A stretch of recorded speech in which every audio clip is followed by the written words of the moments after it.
여러분, 혹시 상상해 보셨나요?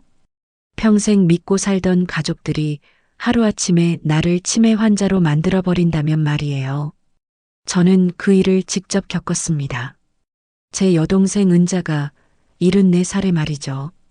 새벽 2시 피투성이가 되어 제 집문을 두드렸던 그날부터 우리의 진짜 이야기가 시작됐답니다.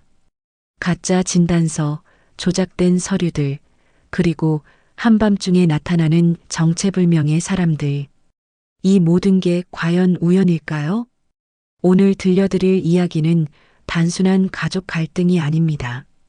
혹시 여러분의 부모님도 지금 이 순간 누군가의 탐욕에 노출되어 있지는 않을까요? 지금부터 시작되는 이야기 끝까지 함께 해주세요.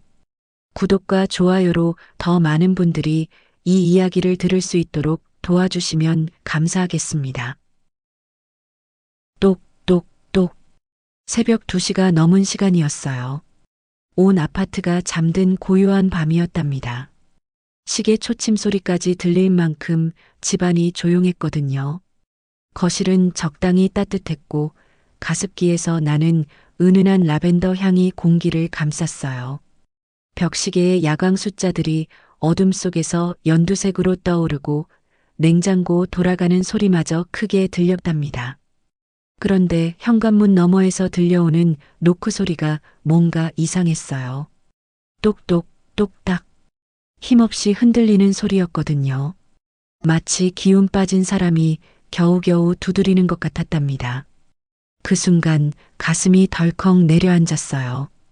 혹시 바람 소리인가 싶어서 잠자리에서 일어났답니다. 슬리퍼를 찾는 손이 떨렸어요. 복도를 걸어가며 인터폰을 눌러봤거든요. 화면이 켜지자마자 숨이 턱 막혔답니다. 피가 말라붙은 입술, 한쪽으로 부은 광대뼈, 그리고 물에 젖은 목도리. 은자였어요. 제 여동생, 올해 74살이거든요. 그런데 평소 단정하던 머리카락이 한쪽으로 흘러내렸고 코트 단추 하나가 떨어져 나가 있더라고요. 문을 열자마자 차가운 밤 공기가 발등을 스쳐 지나갔답니다. 바깥은 제법 추워 보였어요. 은자의 숨결이 하얀 김으로 피어올랐고 그 사이로 두려움 같은 게 느껴졌거든요. 추위에 젖은 옷 냄새와 함께 말로는 표현하기 어려운 무서움의 냄새가 났어요. 은자는 문턱을 넘어 제 어깨에 기대듯 쓰러져 들어왔답니다. 손이 얼음장처럼 차가웠어요. 평소 건강하던 여동생이 이렇게 기운 없이 굴 리가 없는데 말이에요. 오빠 나 오늘 정말 죽을 뻔했어. 숨이 가쁘고 끊어질 것 같았답니다. 말할 때마다 가슴이 오르락 내리락 했어요.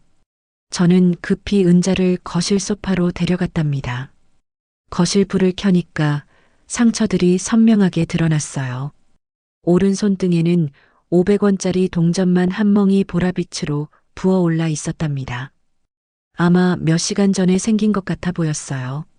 손목에는 붉은 끈 자국이 희미하면서도 또렷하게 남아 있었거든요. 누군가 힘으로 묶었던 흔적 같았답니다. 저는 자연스레 혈압계를 찾았어요. 40년 동안 환자들을 돌봐온 의사의 본능이었거든요. 팔목에 감고 재어보니 평소보다 많이 약해진 수치가 나왔답니다. 특히 심장 뛰는 게 고르지 못했어요. 누가 그랬니? 제 입에서 저절로 나온 말이었어요. 은자는 떨리는 입술로 조용히 말했답니다. 남편이 아니야. 그 집 애들이야. 그 집 애들이라고 하면 남편의 전처 자식들을 말하는 거였어요. 은자는 그 사람들 이름을 차마 입에 올리기 어려워했거든요. 큰아들이 40 중반의 건설업자고 딸은 50대 초반 약사, 막내 아들은 40 초반 정도 되는 회계사였답니다. 제 머릿속에서 오래된 경고음이 울리기 시작했어요. 은자는 재혼한 지 5년 동안 줄곧 그런 차가운 시선들을 견뎌내야 했거든요. 겉으로는 예의 바르지만 속으로는 차갑고 말은 공손하지만 눈빛은 의심스러운 그런 시선들 말이에요. 명절 때마다 새엄마가 아버지 돈만 노린다는 수군거림을 들어야 했답니다. 남편 박철수 씨가 돌아가시고 장례가 끝나고 나서 이제 열흘 남짓이에요. 장례식장 문이 닫히기도 전부터 재산 얘기로 신경전이 시작됐어요. 오늘 낮에 효창 메모리 케어 사람들하고 그 애들이 내 방 서랍을 뒤졌어. 효창 메모리 케어는 남편이 치매 때문에 다니던 곳이었답니다. 한 달에 280만 원이나 하는 비싼 시설이었거든요. 은자가 목소리를 낮췄어요. 밤에는 누군가 열쇠로 들어와서 뭔가 탔나 봐. 너무 깊이 잠들었거든. 깼더니 후견 얘기가 오가고 있었어. 후견이라는 말만 들어도 등골이 서늘해졌어요. 성년 후견이라는 건 치매나 심한 장애가 있을 때 법원에서 후견인을 정해주는 제도거든요. 그 후견인이 재산이며 생활을 대신 결정하게 되는 거지요. 문제는 이 대신이라는 자리가 제일 나쁘게 이용되고 있다는 점이었답니다. 제가 마음을 가다듬고 물어봤어요. 혹시 증거 같은 건 있니? 은자가 손수건을 풀었답니다. 구겨진 종이 2장이 나왔어요. 치매 진단서 사본이랑 후견 동의서 초안이라고 적혀 있었거든요. 종이가 눅눅했어요. 은자가 손에 땀을 쥐고 꽉 잡고 있었나 봐요. 날짜를 보자마자 온몸에 소름이 돋았답니다. 남편이 돌아가신 바로 그 다음날 발급되어 있었거든요. 병원은 가온성심의료원 신경과라고 되어 있고 의사 서명란에는 낯선 글씨체가 적혀 있었어요. 나는 그날 병원에 가지도 않았어. 은자의 목소리가 떨렸답니다. 눈을 들어 제게 물어봤어요. 오빠, 정말 우리가 잘못 생각하는 걸까? 내가 깜빡깜빡해서 기억을 못하는 걸까? 아니면 누군가 나를 없애려고 하는 걸까? 그 질문이 거실을 울렸답니다. 라벤더 향이 사라지고 대신 긴장의 냄새가 공기를 채웠어요. 잠깐 생각들이 쏟아졌답니다. 환자도 오지 않았는데 어떻게 진단서가 나올 수 있을까? 서랍을 뒤진 건 뭘 찾고 있었던 걸까? 후견 동의서는 누가 미리 준비해 둔 걸까? 문제는 이 모든 것들이 시간의 흐름을 무시하고 있다는 점이었어요. 마치 남편의 죽음을 미리 알고 준비해 둔 것 같았답니다. 저는 결심했어요. 지금 당장 병원으로 가보자고. 외투를 걸치며 응급 가방을 챙겼답니다. 알코올 솜 5장, 일회용 거즈 4장, 손가락에 끼우는 산소 측정기. 의사생활 40년의 습관이거든요. 응급 상황에는 항상 기본 약품을 준비해 두는 거 말이에요. 문을 닫으려는데 은자가 제 소매를 잡았답니다. 오빠 조심해. 그 사람들 다 한 통 속이야. 병원도 장례식장도 보험사도. 그때였어요. 복도 끝에서 바스락 발소리가 들렸거든요. 저는 숨을 죽이고 문틈으로 밖을 내다봤답니다. 문틈 아래로 그림자 하나가 계단 쪽으로 길게 미끄러져 갔어요. 누군가 우리를 지켜보고 있었던 거예요. 핵심 질문이 제 가슴을 콕 찔렀답니다. 누가 언제부터 유언장을 바꾸고 있었을까? 그리고 왜 하필 후견부터 시작했을까? 엘리베이터를 기다리며 더 많은 의문이 떠올랐어요. 박철수 씨의 재산은 아파트 2채에 예금이 억 넘고 보험금까지 합치면 4억 정도였거든요. 적지 않은 돈이지만 이렇게까지 치밀하게 꾸밀 만한 액수일까요? 엘리베이터가 올라왔답니다. 차가운 금속 문이 삐걱 소리를 내며 열렸어요. 그 쇳소리가 새벽 공기를 차갑게 만들었답니다. 은자를 부축해서 엘리베이터에 올랐어요. 거울에 비친 우리 모습이 초라했답니다.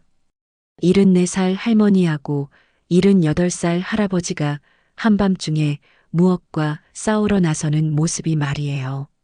지하 주차장으로 내려가는 동안 은자가 작은 소리로 중얼거렸답니다. 오빠, 내가 정말 치매인가 봐. 요즘 자꾸 깜빡해. 어제 뭘 먹었는지, 누가 와서 뭐라고 했는지. 그 말에 가슴이 철렁했어요. 만약 은자에게 정말 치매가 있다면? 그 집 애들 말이 맞다면? 하지만 지금 은자의 말과 행동을 보면 기억력에 큰 문제가 있어 보이지는 않았거든요. 제 차는 몇 년 된 그랜저였답니다. 시동을 걸자 히터가 따뜻한 바람을 불어냈어요. 은자는 안전벨트를 매며 물어봤답니다. 오빠, 혹시 내가 미쳤다고 생각해? 아니야. 내가 제일 정상이야. 제 대답에 은자의 어깨가 조금 풀렸답니다. 차창 밖으로 새벽 3시에 서울이 흘러갔어요. 텅 빈 도로, 깜빡깜빡하는 신호등, 24시간 편의점의 하얀 불빛들이 말이에요. 가온성심 의료원까지는 20분쯤 걸렸답니다. 가는 동안 은자가 더 많은 이야기를 들려줬어요. 민수가 그러더라고. 새엄마, 이제 우리가 모시겠습니다. 요양원에서 편히 지내세요.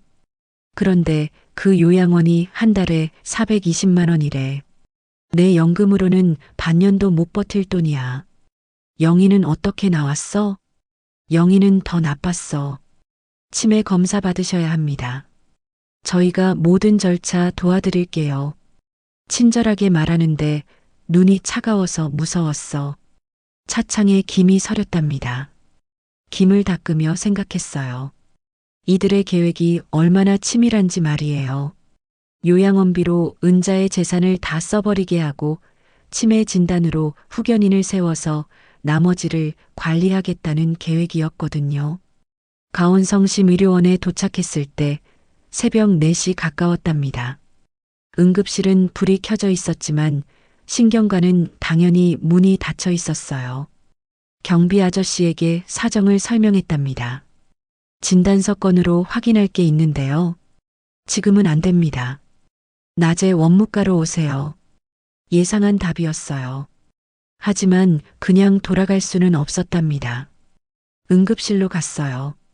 당직 의사 선생님에게 상황을 설명했답니다. 환자가 병원에 오지도 않았는데 진단서가 나왔다면 이건 의료법 위반이에요. 당직 의사는 30대 젊은 여선생님이었답니다. 제 설명을 듣더니 심각한 표정을 지었어요. 정확한 조사가 필요하겠네요. 일단 진단서 좀 보여주시겠어요? 은자가 구겨진 진단서를 내밀었답니다. 당직 의사가 서류를 자세히 살펴봤어요. 이상하네요. 저희 병원 양식이 맞긴 한데 담당의 서명이 좀 어색해요. 김진수 선생님 글씨체와 다른 것 같은데요. 그 순간 복도에서 발소리가 들렸답니다. 새벽에 누가 올까 했는데 검은 정장 입은 남자 둘이 응급실로 들어왔어요.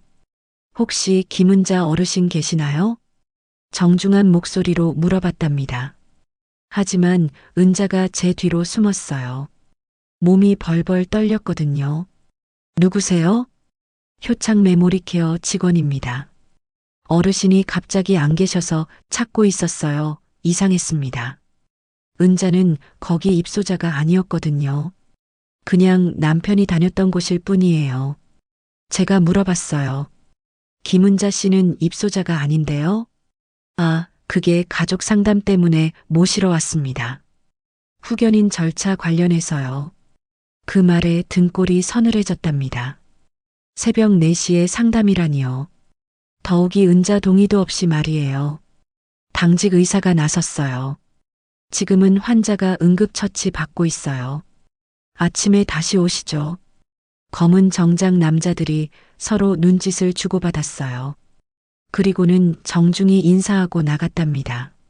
하지만 응급실 밖에서 기다리고 있는 것 같았어요. 오빠 무서워. 저 사람들이 내 집에도 왔었어. 은자의 목소리가 더욱 떨렸어요.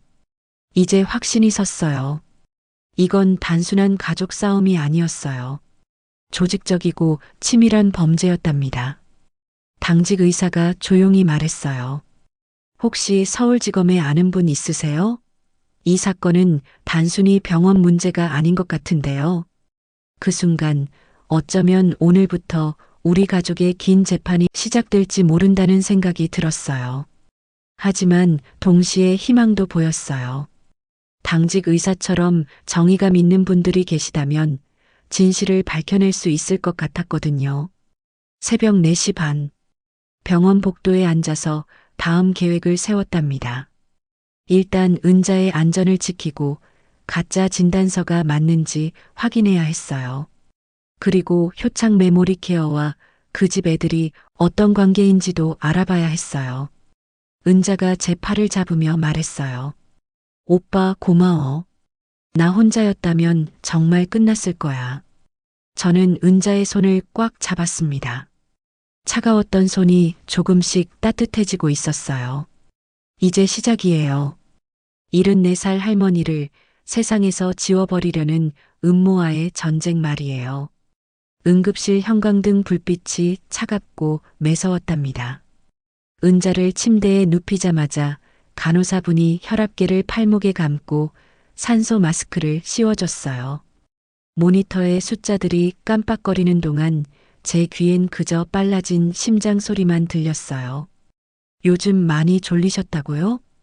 당직 의사 선생님이 차트를 들여다보며 물어봤어요. 은자는 힘없이 고개를 끄덕였답니다. 4시쯤 되면 눈이 그냥 저절로 감겨요. 내가 늙어서 그런 줄만 알았지요. 그 말을 들으니 가슴이 답답해졌어요. 그 순간 제 손에 쥐어진 구겨진 종이가 다시 떠올랐답니다. 바로 그 치매 진단서 사본이었거든요. 남편이 돌아가신 바로 다음 날 발급됐다는 기막힌 서류. 은자는 그날 병원에 가지도 않았는데 말이에요. 선생님, 이 서류가 이곳 병원에서 나간 걸로 되어 있어요. 그런데 기록이 없다고 하시니까요? 제가 조심스럽게 물어봤답니다. 의사 선생님은 고개를 갸웃하며 대답했어요. 이분 차트에는 그런 기록이 전혀 없어요. 누군가 서류를 가짜로 만들었거나 이름만 빌려 쓴 겁니다. 명백한 범죄 행위예요. 순간 제 온몸에 소름이 쫙 돋았답니다. 남편이 세상을 떠난 지 겨우 열흘 남짓.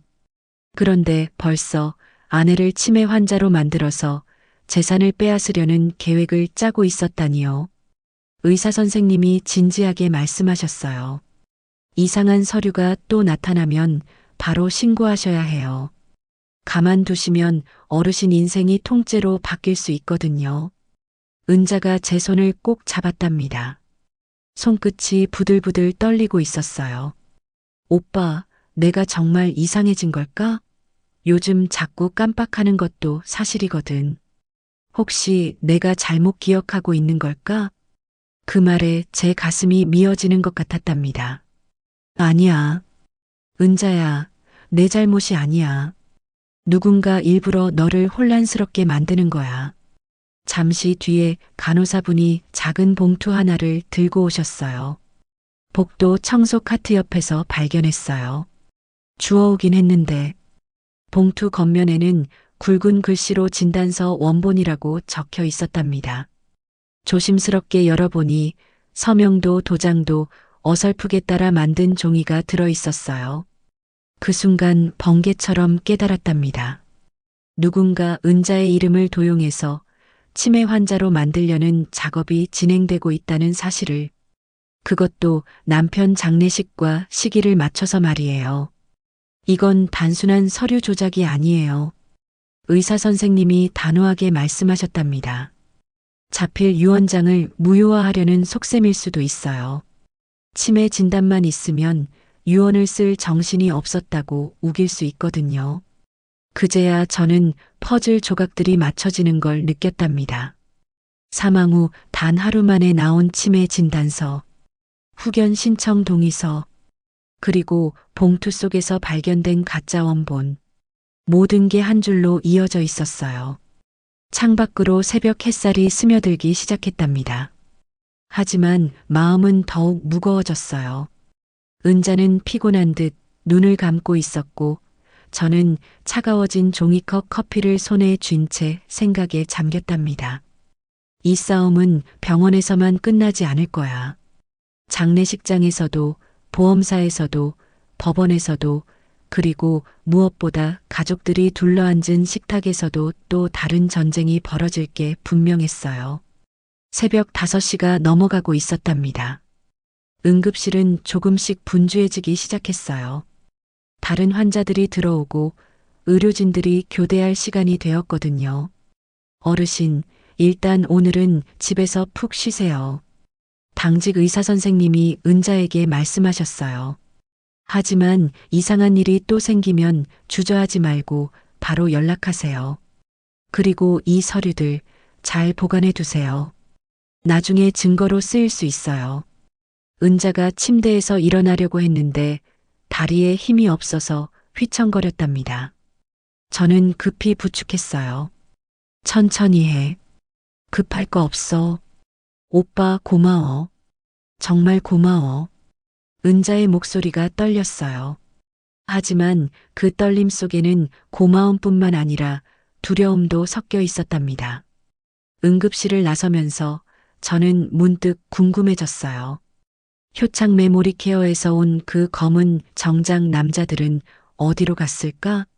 정말 그냥 돌아간 걸까? 아니면 아직 어디선가 기다리고 있는 걸까? 주차장으로 걸어가는 길, 은자가 갑자기 제 팔을 잡았답니다. 오빠, 저기. 은자가 가리키는 곳을 보니 검은색 승용차 한 대가 병원 입구 근처에 서 있었어요. 차 안에 사람이 있는 것 같았지만 선팅 때문에 잘 보이지 않았답니다. 혹시 그 사람들이 아직도? 은자의 목소리가 더욱 작아졌어요. 저는 은자의 어깨를 토닥여줬답니다. 괜찮아. 우리 먼저 집에 가자. 하지만 속으로는 불안했어요. 정말 저들이 은자를 감시하고 있는 건 아닐까 싶어서 말이에요. 차에 올라타면서 은자가 또 다른 이야기를 꺼냈답니다. 오빠, 사실 어제도 이상한 일이 있었어. 집에 누가 와서 보험 청구 서류에 사인하라고 했거든. 그런데 그 서류를 제대로 읽어볼 시간을 안 줬어. 그냥 빨리빨리 사인하라고만 하고. 어떤 보험 서류? 남편이 들어놨던 생명보험 말이야. 8천만 원짜리. 그런데 수익자가 누구로 되어 있는지 확인도 못했어. 그 사람들이 자꾸 재촉해서 저는 핸들을 꽉 잡았답니다. 이제 확실해졌어요. 이들은 단순히 치매 진단서만 조작한 게 아니었어요. 보험금까지 노리고 있었던 거예요. 은자야, 혹시 그 서류 사본이라도 받았어? 응, 하나 줬어. 그런데 글씨가 너무 작아서 잘 안 보이더라고. 집에 도착할 때까지 차 안은 조용했답니다. 하지만 우리 둘 다 같은 생각을 하고 있었을 거예요. 이제 진짜 시작이구나 하고 말이에요. 은자를 집까지 데려다 주면서 저는 마음속으로 다짐했답니다. 내일부터는 더 체계적으로 움직여야겠다고 말이에요. 우선 가온성심의료원에 가서 정식으로 조사를 요청해야겠어요. 그 가짜 진단서가 어떻게 만들어졌는지 반드시 밝혀내야 했거든요. 그 다음에는 효창 메모리 케어와 그 집 애들이 어떤 관계인지도 캐봐야 했답니다. 그리고 무엇보다 그 보험금 수익자가 도대체 누구로 되어 있는지 확인하는 것도 중요했어요. 오빠, 혹시 내가 너무 예민하게 반응하는 걸까? 은자가 마지막으로 물어봤답니다. 저는 고개를 저었어요. 아니야. 내 직감이 맞아. 뭔가 이상한 게 분명해. 은자의 집 앞에 도착해서 저는 잠깐 주변을 둘러봤습니다. 다행히 수상한 차나 사람은 보이지 않았어요. 내일 낮에 다시 올게. 그 보험 서류 같이 보자. 응, 고마워 오빠. 정말 고마워. 은자가 집으로 들어가는 뒷모습을 보면서 저는 마음이 무거웠답니다. 74세 여동생이 이런 일을 겪어야 한다니. 남편을 잃은 슬픔도 채가시지 않았는데 또 다른 고통을 감내해야 하다니요. 집으로 돌아가는 길, 저는 계속 백미러를 확인했답니다. 혹시 누군가 따라오는 건 아닌지 해서 말이에요. 다행히 수상한 차는 없었어요. 하지만 집에 도착해서도 마음이 편하지 않았답니다. 이제야 알겠더라고요. 이 일이 단순한 가족 갈등이 아니라는 걸, 조직적이고 계획적인 범죄라는 걸 말이에요. 새벽 6시, 저는 소파에 앉아서 오늘 있었던 일들을 정리해 봤답니다. 위조된 치매 진단서, 후견인 신청 동의서, 보험금 청구 서류, 새벽에 나타난 효창 메모리 케어 직원들, 그리고 아직도 우리를 감시하고 있을지 모르는 검은 차, 모든 조각들이 하나의 큰 그림을 그리고 있었어요. 은자를 치매 환자로 만들어서 재산을 빼앗으려는 치밀한 계획 말입니다. 하지만 저는 포기할 수 없었답니다. 제 유일한 여동생이니까요. 그리고 무엇보다 정의가 승리해야 한다고 믿었거든요. 내일부터는 진짜 전쟁이 시작될 거예요. 하지만 저는 준비가 되어 있었답니다. 40년간 의사로 살면서 쌓은 경험과 네트워크, 그리고 무엇보다 가족을 지키려는 마음이 있었으니까요. 창밖으로 해가 떠오르고 있었답니다. 새로운 하루의 시작이었어요. 그리고 은자를 지키기 위한 긴 여정의 시작이기도 했답니다. 그리고 은자를 지키기 위한 긴 여정의 시작이기도 했답니다. 장례식이 끝나고 나흘이 지난 뒤였어요. 저는 은자를 모시고 집으로 돌아갔답니다. 그런데 현관문을 열자마자 뭔가 이상한 느낌이 들었어요. 집안이 미묘하게 달라져 있었거든요. 평소 단정하던 장롱 서랍이 조금 열려 있고 책상 위에 가지런히 놓여 있던 봉투들이 제자리를 잃고 여기저기 흩어져 있었답니다. 잠깐 누군가 다녀간 흔적이었어요. 그 순간 가슴이 쿵 내려앉았답니다. 오빠, 이 서랍은 내가 열어본 적이 없는데. 은자의 목소리가 떨렸어요. 반쯤 열린 서랍 안을 들여다보니 낯선 문서철이 끼워져 있었답니다. 표지에 성년후견 동의서 마이너스 가족합의 초안이라는 글자가 또박또박 인쇄되어 있었거든요. 서명란은 아직 비어 있었지만 가족들 이름이 줄줄이 적혀 있었어요. 제 손이 부들부들 떨렸답니다. 이걸 누가 언제 가져다 놓은 걸까요? 바로 그때였어요. 창밖에서 반짝 불빛이 번쩍했답니다. 길 건너편에 서 있던 은색 승용차 안에서 휴대폰 불빛이 깜빡거렸어요. 마치 누군가 우리 집 창문을 사진 찍고 있는 것 같았답니다. 잠깐 눈이 마주치는 듯 했어요. 그러더니 차는 급하게 골목을 빠져나갔답니다. 저는 서둘러 블라인드를 내렸어요. 가슴이 두근두근 뛰었답니다. 문제는 이 모든 일들이 너무 빨리 일어나고 있다는 점이었어요. 남편이 세상을 떠난 지 채보름도 안 되었는데 후견 동의서며 치매 진단서며 집안 뒤지기며 심지어 길에서 감시하기까지 말이에요. 은자야, 혹시 이런 일들이 미리 계획되어 있던 건 아닐까? 제가 조심스럽게 물어봤답니다. 은자는 고개를 끄덕였어요. 맞는 것 같아. 남편이 많이 아팠을 때부터 그 애들 눈빛이 달라졌거든. 마치 뭔가 기다리고 있는 것 같았어. 그날 오후 마침 보험사에서 전화가 걸려왔답니다. 김은자님 맞으시죠? 사망보험금 관련해서 가족 대표 서명이 필요해요. 그런데 장남 측에서 이미 서류를 접수하셨다고 하시는데 그 말에 등골이 싸늘해졌어요. 장남이 언제 서류를 낸 거죠? 은자는 당황해서 고개를 저었답니다. 나는 아무 서류에도 사인해 준 적이 없는데요. 전화 너머 보험사 직원이 말했어요. 아, 그러시면 좀 이상하네요. 여기 접수된 서류에는 분명히 김은자 님 서명이 되어 있거든요. 무릎이 풀리는 것 같았답니다. 누군가 은자의 이름을 도용해서 서류를 제출했다는 뜻이었어요. 혹시 그 서류 언제 접수됐나요? 어제 오후에요. 큰아들분이 직접 오셔서 접수하셨어요. 은자와 저는 서로를 바라봤답니다. 어제 오후에 은자는 저와 함께 병원에 있었거든요. 어떻게 동시에 두 곳에 있을 수 있겠어요? 이건 명백한 서명 도용이에요. 당장 그 서류 접수를 취소해 주세요. 네, 알겠습니다. 일단 보류 처리하고 본인 확인 절차를 다시 거치겠습니다.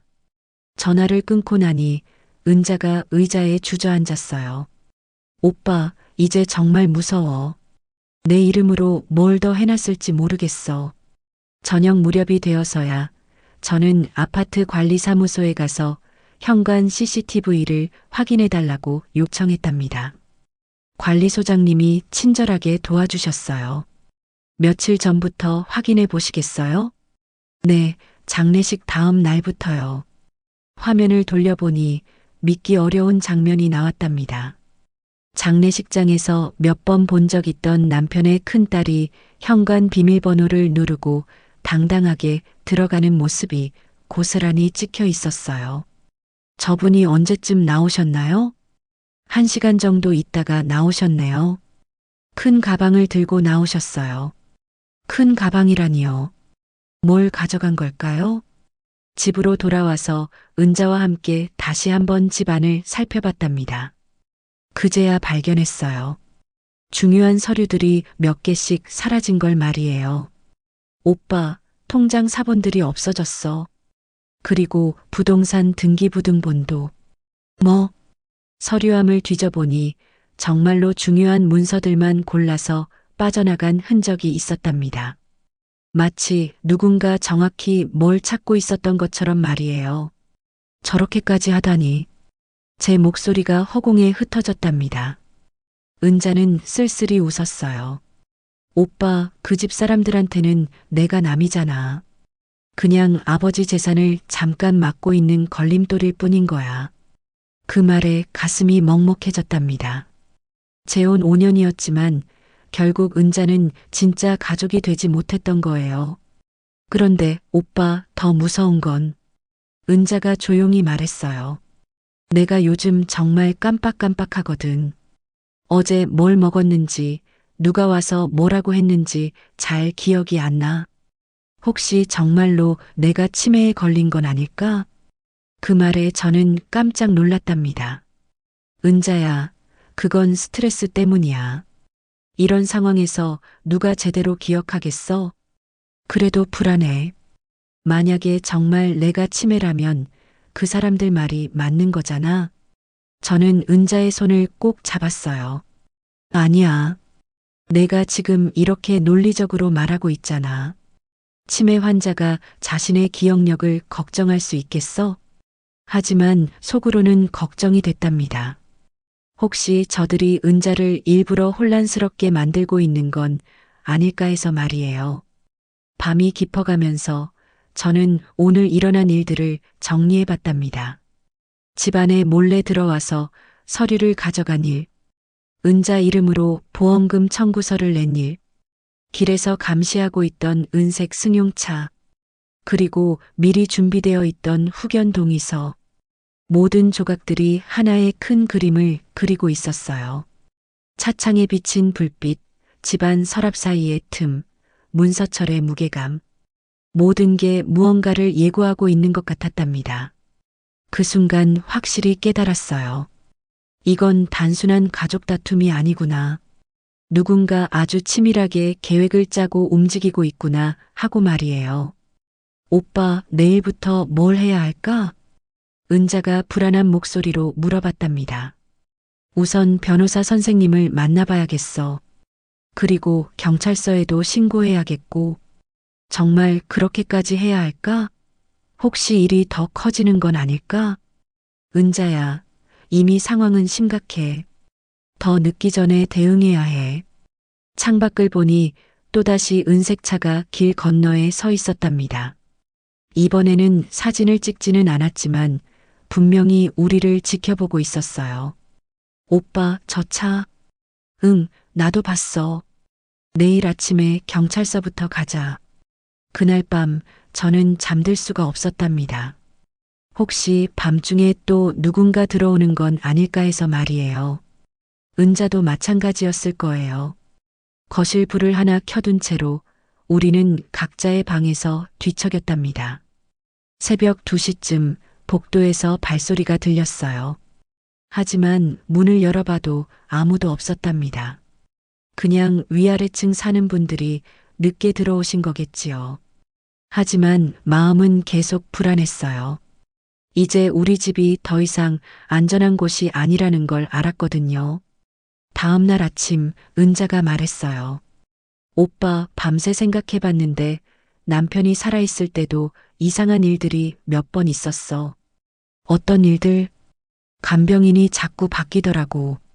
그리고 그때마다 새로운 간병인이 내게 이상한 질문들을 했어. 기억력이 어떤지, 혼자서 은행 업무를 볼 수 있는지, 그런 것들 말이야. 그 말에 소름이 돋았답니다. 이미 그때부터 준비하고 있었던 거예요. 그리고 효창 메모리 케어에서도 자꾸 나를 입소시키려고 했어. 남편 간병 때문에 스트레스 받으니까 같이 들어와서 쉬라고. 너는 뭐라고 했어? 당연히 싫다고 했지. 그런데 그 사람들이 포기를 안 하더라고. 계속 전화하고 집에도 와서 이제 전체 그림이 보이기 시작했답니다. 이들은 남편이 살아있을 때부터 차근차근 준비하고 있었던 거예요. 은자를 고립시키고 치매 환자로 만들어서 재산을 가져가려는 계획 말이에요. 은자야, 이제 확실해졌어. 우리가 맞서 싸워야 해. 은자가 고개를 끄덕였답니다. 그 눈에는 두려움도 있었지만 동시에 결의도 보였어요. 응, 오빠. 더 이상 당하고만 있을 수는 없어. 그렇게 우리의 진짜 싸움이 시작됐답니다. 싸움이 시작됐답니다. 그날 밤 저희는 오래된 식탁을 사이에 두고 앉아 있었답니다. 노란 조명이 식탁을 따뜻하게 비추고 있었지만 방 안 분위기는 싸늘했어요.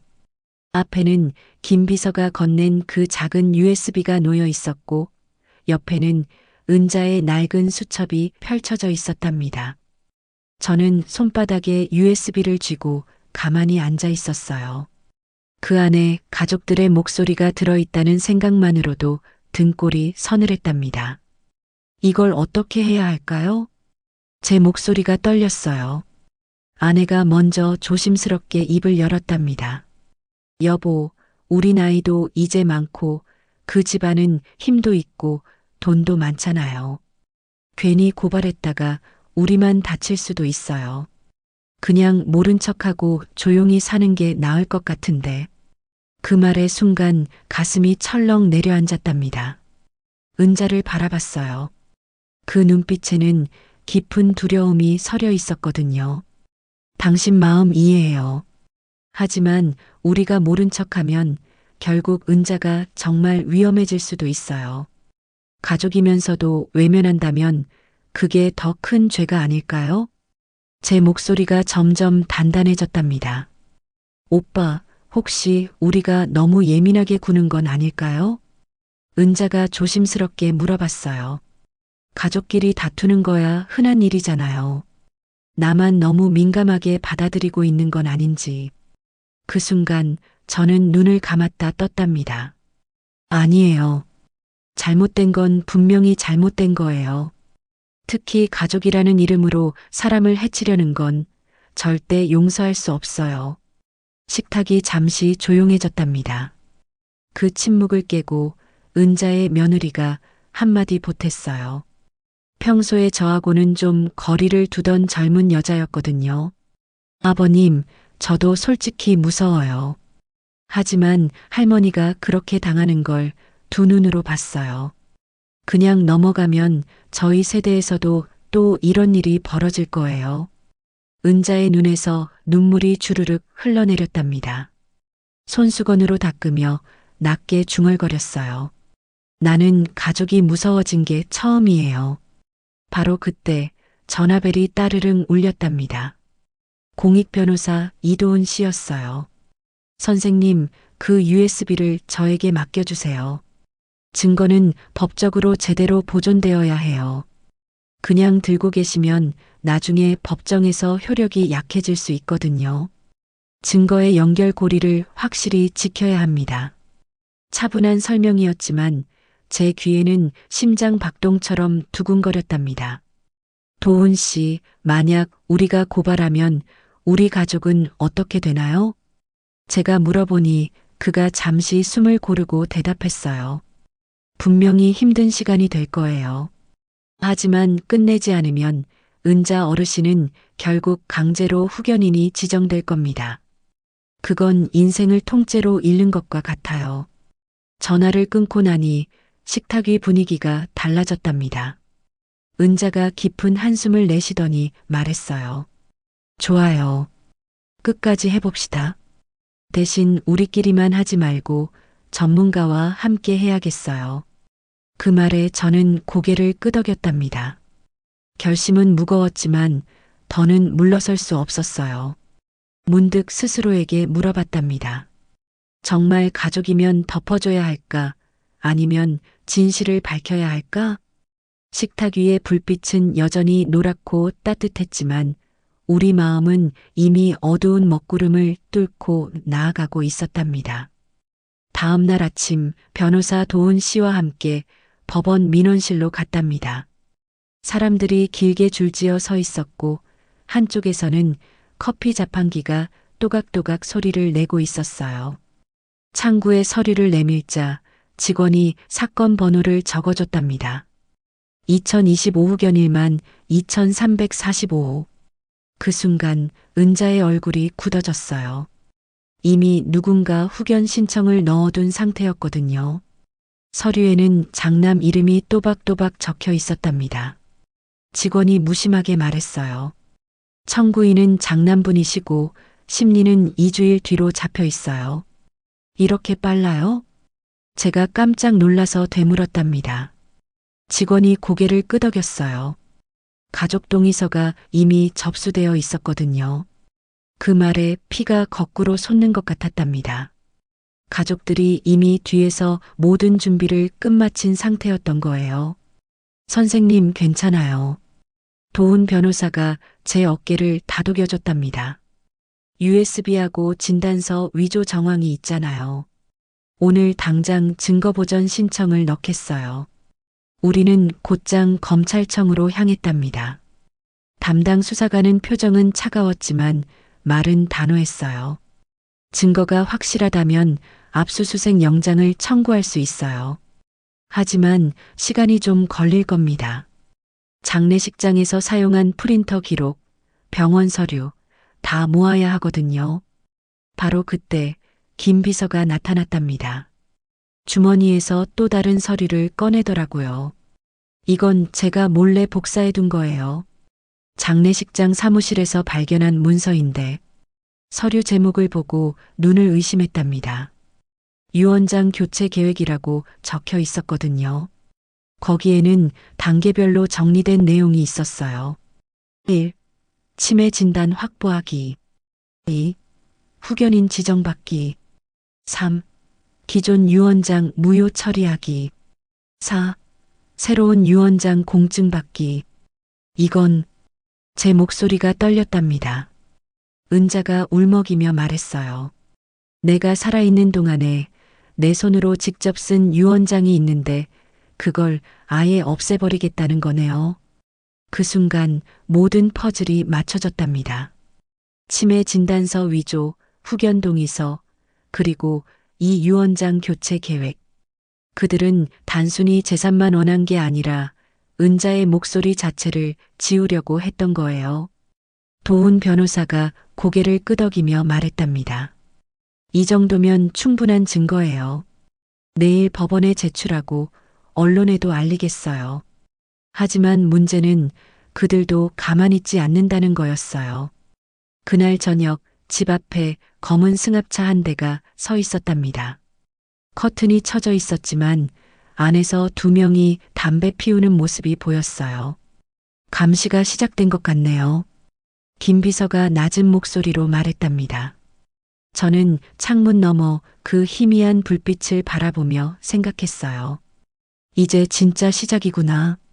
하지만 내일은 반드시 진실을 드러내야 해. 그날 밤 집안이 이상할 만큼 고요했답니다. 은자가 잠든 후에 저는 USB를 다시 꺼내서 노트북에 꽂아봤어요. 화면 속에서 익숙한 목소리가 흘러나왔답니다. 더 진하게 타. 내일 재판 준비해야 하잖아. 그 여자 입을 아예 막아야 돼. 숨이 막히는 순간이었어요. 가슴이 쿵 하고 떨어지는 것 같았답니다. 이 목소리는 바로 장남의 목소리였거든요. 그 순간 깨달았어요. 이들이 얼마나 치밀하게 그리고 얼마나 잔인하게 계획을 세웠는지를요. 하지만 동시에 희망도 보였답니다. 이제 우리에게도 확실한 증거가 있으니까요. 그리고 무엇보다 진실은 결국 밝혀진다는 믿음이 있었거든요. 창밖으로 새벽이 밝아오고 있었어요. 오늘이 진짜 결전의 날이 될 것 같았답니다. 은자가 잠결에 뒤척이는 소리가 들렸어요. 저는 조용히 다가가서 이불을 덮어줬답니다. 은자야, 이제 괜찮을 거야. 오빠가 끝까지 지켜줄게. 작은 목소리로 속삭였어요. 비록 은자는 듣지 못했지만 저 자신에게 하는 다짐이기도 했답니다. 아침이 오면 우리의 긴 싸움이 본격적으로 시작될 거예요. 하지만 이제는 두렵지 않았답니다. 진실이 우리 편에 있었으니까요. 법원 심리 날짜가 코앞으로 다가오자 집안은 폭풍 전야처럼 조용해졌답니다. 그런데 그 고요함을 깨뜨린 건 뜻밖에도 막내딸의 방문이었어요. 저녁 무렵이었답니다. 문을 톡톡 두드리는 소리가 들렸거든요. 은자가 문을 열어보니 눈물이 그렁그렁 맺힌 얼굴이 서 있었어요. 남편의 막내딸 지연이었답니다. 어머니, 잠깐 얘기 좀 할 수 있을까요? 목소리가 떨리고 있었어요. 은자는 잠시 망설였지만 결국 거실로 안내했답니다. 지연은 의자에 앉자마자 고개를 깊이 숙였어요. 저 정말 죄송합니다. 사실 그동안 있었던 일들 다 알고 있었어요. 그 말에 숨이 막히는 듯 했답니다. 언니, 오빠들이 어머니를 치매 환자로 몰아가고 있다는 거 저도 다 봤어요. 진단서 위조하는 것도 후견 신청하는 것도 모든 걸 알았어요. 그런데 왜 침묵했냐고요? 전 너무 무서웠어요. 지연이 떨리는 목소리로 말을 이어갔답니다. 사실 저희 집은 이미 빚더미에 올라 앉아 있었거든요. 사업 실패로 진 빚이 17억 원이나 됐어요. 이자만 해도 한 달에 몇백만 원씩 나가는 상황이었어요. 언니 오빠들은 그 빚을 어떻게든 막으려고 어머니 재산을 가져와야 한다고 생각했던 거예요. 은자의 눈에 눈물이 고였답니다. 그래도 가족을 이렇게 밟고 올라서도 되는 거니? 지연은 두 손을 비틀며 울기 시작했어요. 저도 그렇게까지는 원하지 않았어요. 하지만 제가 반대하면 저까지 집에서 쫓겨날 것 같았거든요. 그래서 그냥 눈을 감고 있었어요. 어머니, 정말 죄송해요. 그 순간 저는 가해자로만 보였던 가족들의 얼굴 뒤에 숨어 있던 또 다른 절망을 보게 됐답니다. 빚이라는 무거운 짐, 살아남기 위한 절박한 몸부림. 그 속에서 옳고 그름이 흐려진 아이들의 모습 말이에요. 하지만 그렇다고 해서 용서할 수는 없었어요. 지연아, 내가 이렇게 와서 고백해 준 건 정말 고맙다. 하지만 잘못은 잘못으로 남는 거야. 빚이 사람을 집어삼켰다고 해도 그게 가족을 해치는 변명이 될 수는 없어. 은자는 조용히 지연의 손을 잡았답니다. 너라도 이렇게 와서 진실을 말해줘서 고마워. 내 마음 충분히 이해해. 하지만 앞으로는 더 이상 침묵하지는 마라. 지연은 흐느끼며 고개를 끄덕였어요. 그 순간 방 안 분위기는 묘하게 무거우면서도 조금은 풀리는 듯 했답니다. 가해자와 피해자의 경계가 연민이라는 감정으로 살짝 흔들리는 자리였거든요. 어머니, 그런데 제가 도울 수 있는 일이 있을까요? 지연이 조심스럽게 물어봤어요. 법정에서 증언을 해야 한다면 저는 진실을 말할 수 있어요. 언니 오빠들이 어떤 계획을 세웠는지 제가 들은 얘기들을 다 말할 수 있거든요. 은자가 지연의 손을 꽉 잡았답니다. 고마워. 정말 고마워. 하지만 너까지 힘들어질 필요는 없어. 우리가 알아서 할게. 아니에요. 이건 제가 해야 할 일이에요. 그동안 모른 척 했으니까 이제라도 제대로 해야죠. 그날 밤 지연이 돌아간 후에 은자가 말했어요. 오빠, 참 복잡해요. 미워해야 할 사람들인데 또 한편으로는 불쌍하기도 하고. 그게 가족이야. 미워하고 싶어도 완전히 미워할 수 없고 용서하고 싶어도 쉽게 용서되지 않는 게 창밖으로 별들이 반짝이고 있었답니다. 내일이면 모든 게 결정될 텐데 마음은 여전히 복잡했어요. 드디어 재판 당일이 왔답니다. 법정은 긴장감으로 가득 차 있었어요. 방청석에는 사람들이 빽빽이 앉아 있었고 언론 기자들도 여러 명 와 있었답니다. 판사가 위험 있는 목소리로 말했어요. 후견 개시 청구에 대한 심리를 시작하겠습니다. 장남 측 변호사가 일어나서 치매 진단서를 내밀며 목소리를 높였답니다. 어머니는 이미 판단 능력을 상실한 상태입니다. 재산 관리는 당연히 가족인 저희가 대신해야 합니다. 그 순간 도훈 변호사가 차분하면서도 단호하게 말했어요. 존경하는 재판장님, 이 진단서는 위조된 증거입니다. 병원 발급 대장에는 기록 자체가 없고 장례식장 프린터 기록에서 조작된 파일이 확인됐습니다. 또한 이 USB에는 가족들이 약물 투여와 후견 조작을 계획하는 음성이 고스란히 담겨 있습니다. 법정안이 웅성웅성 술렁였답니다. 판사는 USB를 증거로 채택하며 음성을 재생했어요. 더 진하게 타.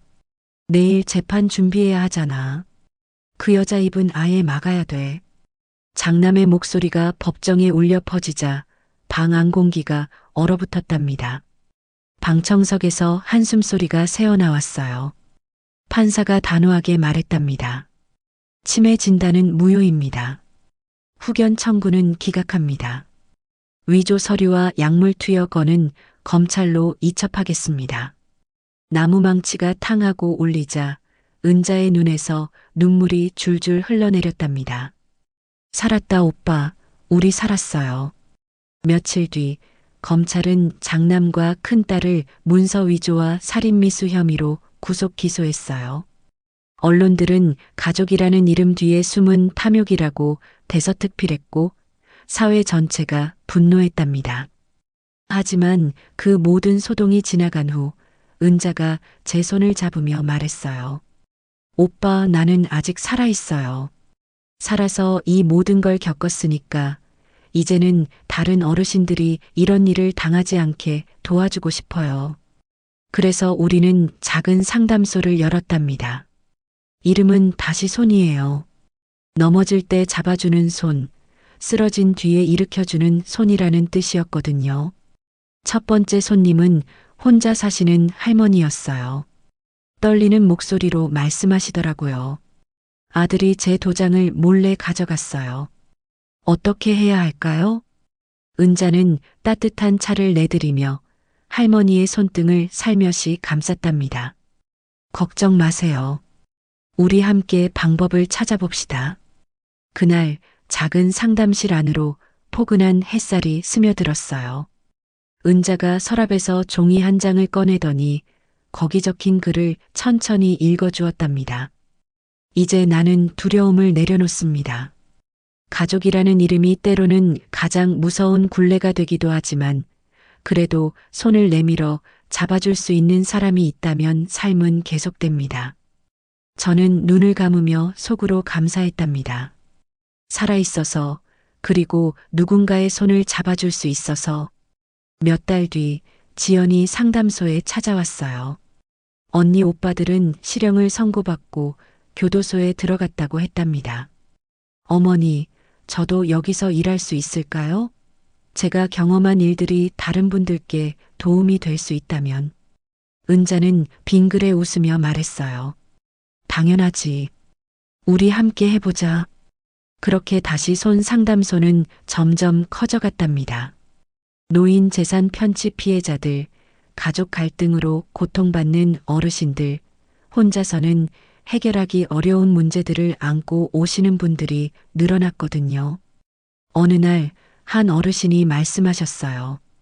여기 오기 전에는 세상에 나 혼자인 줄 알았는데 이런 일을 당하는 사람이 이렇게 많다니. 그래서 우리가 있는 거예요. 은자가 따뜻하게 답했답니다. 혼자가 아니라는 걸 알려드리기 위해서요. 이제 1년이 지났어요. 상담소는 더 큰 사무실로 이사했고 변호사 2분과 사회복지사 1분이 함께 일하고 있답니다. 그리고 무엇보다 기쁜 건 비슷한 상담소들이 전국에 생겨나고 있다는 거예요. 우리가 시작한 작은 움직임이 전국으로 퍼져나가고 있거든요. 오늘도 은자는 상담소에서 누군가의 이야기를 듣고 있답니다. 75이 된 지금도 여전히 정정하고 무엇보다 살아있다는 기쁨으로 가득해요. 마지막으로 이 이야기를 들어주신 여러분께 말씀드리고 싶어요. 끝까지 들어주셔서 정말 감사합니다. 돈 앞에서 가족은 흔들릴 수 있어도 진실만은 결코 흔들리지 않습니다. 그리고 무엇보다 여러분 모두 오래오래 건강하시고 따뜻한 가족의 품에서 행복하시길 진심으로 바랍니다. 혹시 주변에 이런 어려움을 겪고 계신 분이 계시다면 절대 혼자 견디지 마시고 도움을 요청하세요. 세상에는 여러분의 편이 되어줄 사람들이 분명히 있답니다. 창밖으로 따스한 봄 햇살이 비치고 있었어요. 새로운 계절, 새로운 희망이 시작되고 있었답니다. 여러분, 긴 이야기 끝까지 함께 해주셔서 진심으로 감사드립니다. 은자 할머니의 이야기는 단순한 가족 갈등을 넘어서 우리 사회 곳곳에서 일어나고 있는 현실이기도 해요. 혹시 여러분 주변에도 비슷한 어려움을 겪고 계신 분들이 계시지는 않나요? 만약 지금 이런 상황에 놓여 계신다면 절대 혼자 견디려 하지 마세요. 전국 노인보호전문기관 법무부 같은 곳에서 도움을 받으실 수 있어요. 그리고 시군구청 사회복지과에서도 상담을 받으실 수 있답니다. 이런 소중한 정보와 이야기가 더 많은 분들께 전해질 수 있도록 구독과 좋아요 버튼을 눌러주세요. 여러분의 작은 관심이 누군가에게는 큰 희망이 될 수 있거든요. 그리고 댓글로 여러분의 생각과 경험도 나눠주시면 감사하겠습니다. 서로의 이야기를 들으며 함께 지혜를 나누는 것, 그것이야말로 진정한 공동체의 힘이 아닐까요? 다음에는 또 어떤 이야기로 여러분을 찾아뵐지 벌써부터 기대가 됩니다. 여러분 모두 건강하시고 따뜻한 가족들과 함께 행복한 시간 보내세요. 지금까지 들어주셔서 고맙습니다.